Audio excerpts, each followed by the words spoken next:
In this fifth and final video of our Abstract Art Explained series, we will clear up the confusion once and for all when it comes to different abstract art movements.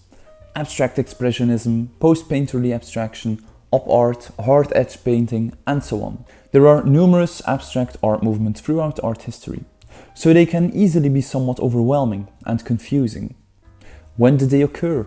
What are their differences? Or is it pretty much all the same thing? Therefore, I am pleased to welcome you to our comprehensive and clear overview of abstract art movements. Modern art's tendency towards abstraction would start with art movements in which non-naturalistic representation was being explored.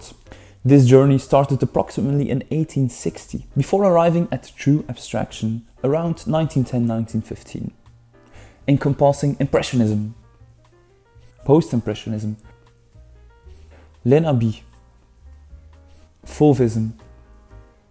But these art movements aren't pure abstraction, at least not yet.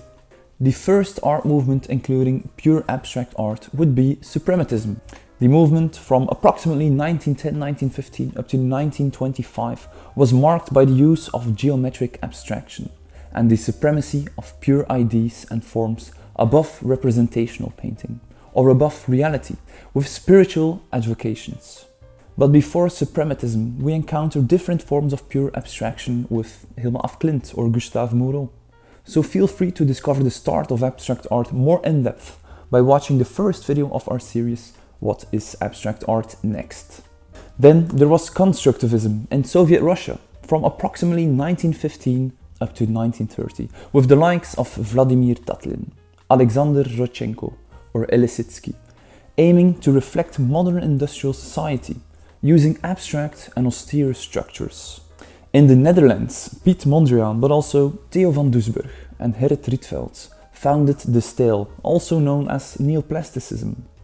The art movement from approximately 1915 up to 1930 was an innovative visual language marked by abstraction and universality, reducing the visual to the essential, using only vertical and horizontal lines and primary colors. Expressionism is a historical art movement from 1910 to 1930 and was also marked by a decent amount of abstraction, but used a predominantly representational visual language, with the exception of some artists such as the aforementioned Vasily Kandinsky. So historical expressionism is not an abstract art movement.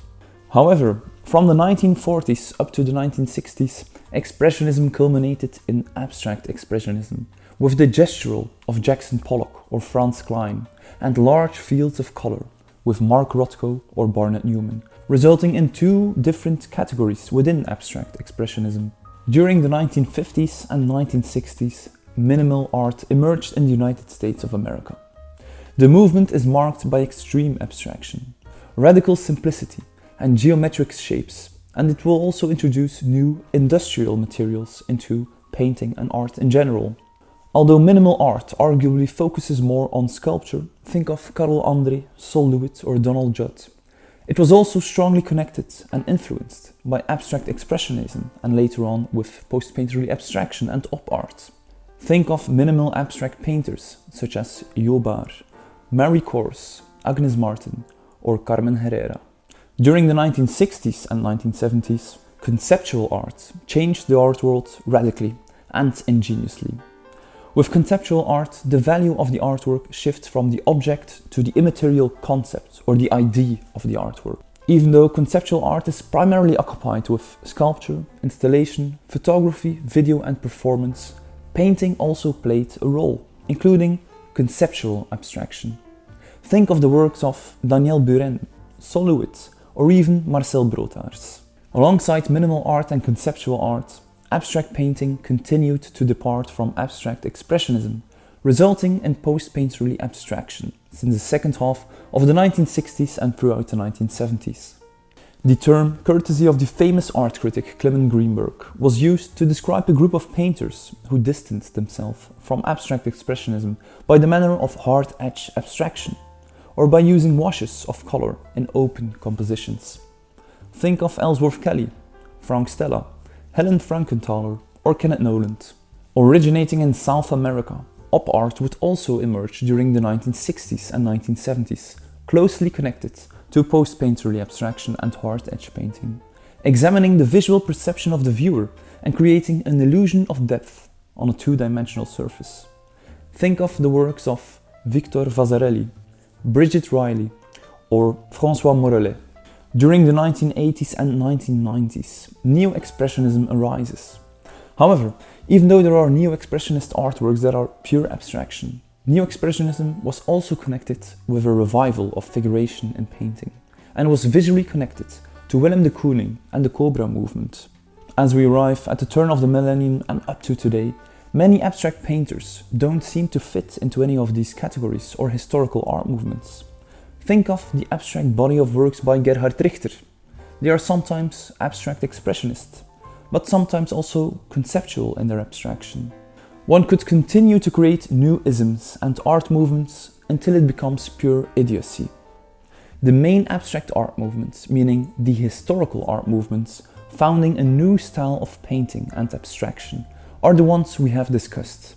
Suprematism, Constructivism, Stijl, Abstract Expressionism, abstract painting in minimal art, abstract painting in conceptual art, post-painterly abstraction, op art, and arguably the more abstract cases of Neo-Expressionism, arriving at the so-called container concept of contemporary abstract painting, meaning abstract painting today.